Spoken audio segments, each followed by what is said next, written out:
Uh, tingnan ko po muna ang exact na Kahit in estimate po.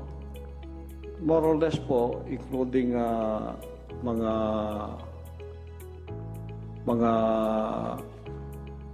partners, yung ibig sabihin ng partners, yung hindi pa membro, pero covenant partner na sila, mga more or less 7 million. So kasama, so miyembro plus covenant partners, mga Oh. sa inyong pagkabilang. Okay, sa mga follow-up question ko po, dun sa mga testimonya na ng mga victim survivors, sinexually abuse nyo ba ang mga babae at mga menor de edad? At Wala ginamit pong- nyo ba ang relihiyon para i-sexually abuse Wala sila? pong katotohanan yung kanilang mga sinabi. Kung meron po silang mga charges na criminal laban sa akin, malaya po silang mag-file ng kaso at doon ko haharapin at sasagutin sa tamang forum sa korte ng ating lupa tulad ng kinakaharap namin ngayon. And actually, on that matter and for the record, may at least isa sa victim survivors na dati nang naghain ng kaso sa inyo dun sa Davao, kaya lang dinismiss. Kaya inappeal nila sa Department of Justice.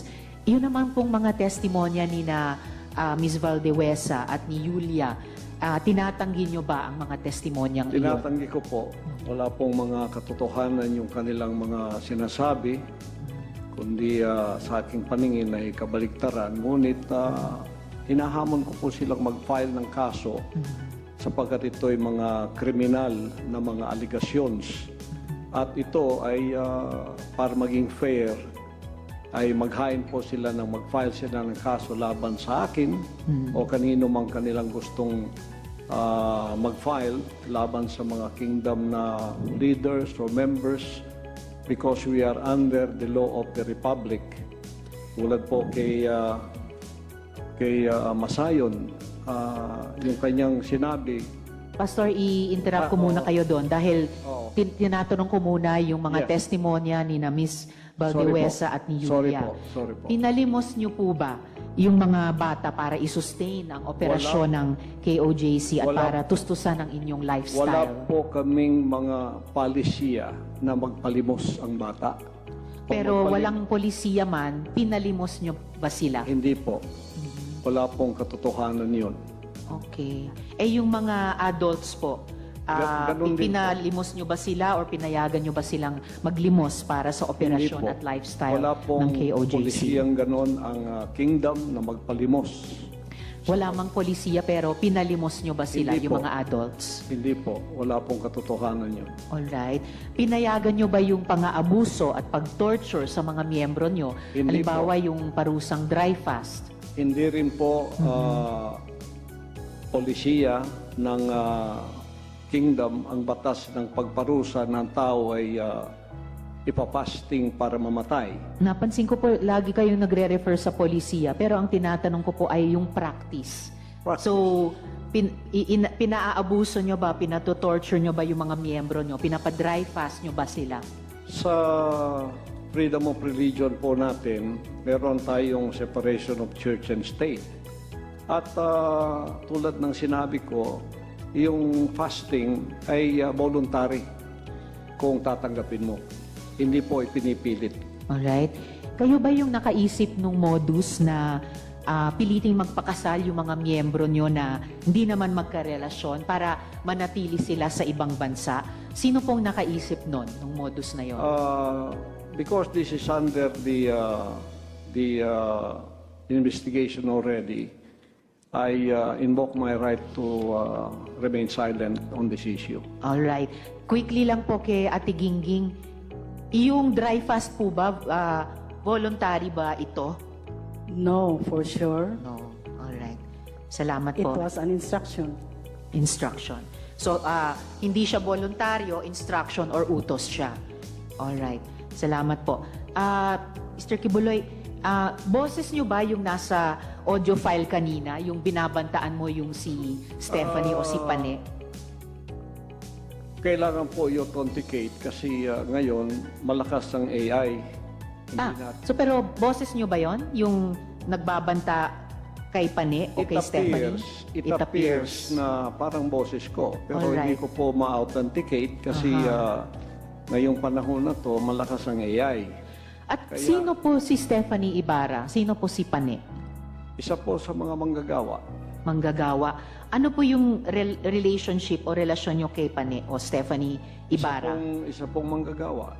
Isang manggagawa. Pero hindi ba totoo na kinukup nyo siya, kinuha nyo sa inyong pag-aalaga nung siya ay 2 years old pa lamang? With this issue po kay Pane, I invoke my right din to remain silent. All right. So, pero sa pagkaalam po namin, inalagaan nyo siya nung bata pa lamang siya. So, parang naging tatay kayo ni Stephanie o Pane Ibarra. Tama po ba? I invoke my right to remain silent Invoke. po sa issue na yan. Okay.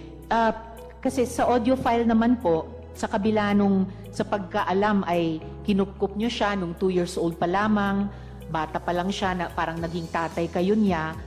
Pero sa audio file, bakit parang asawa? Asawa nyo kung ituring itong si Stephanie o Pane. I invoke my right to remain silent on that Alright. issue rin po. Ngayon po, kino-confirm nyo po ba na meron kayong isang hukbo o private army sa inyong disposal? At ano po iyang tinatawag na angels of death? Yan po ay kasinungalingan at kung yan ay akusasyon, inihiling ko ang accuser na mag-file siya ng kaso laban sa akin. Okay. So, sinasabi nyo kasinungalingan yung isang hukbo na nasa inyong disposal. Opo. Pero ano naman po yung angels of death? Hindi ko po, invento po nila yan eh. Invento lamang. Ano ang, kanina po kasi sinabi po ni Sir Edward na yung, ano ba ito? Yung, saan na ba yung notes ko? Teka ha. Okay, Edward. Yung 2nd Metro Davao Signal Battalion ay may kaugnayan sa Task Force Davao. So, ano ang ugnayan kung mayroon ng Angels of Death dun sa DDS o Duterte Death Squad naman? Wala po akong personal knowledge niyan, so I invoke personal my knowledge. right to remain silent on that issue also. Alright. Tapos, pwede nyo bang ibahagi sa amin, mula sa perspektiba nyo, yung detalye ng law enforcement kung papaano nakuha nila ang kustodiya sa inyo? Pakiulit po.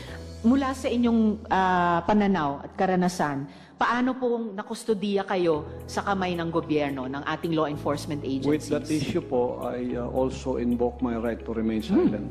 Alright. Sige.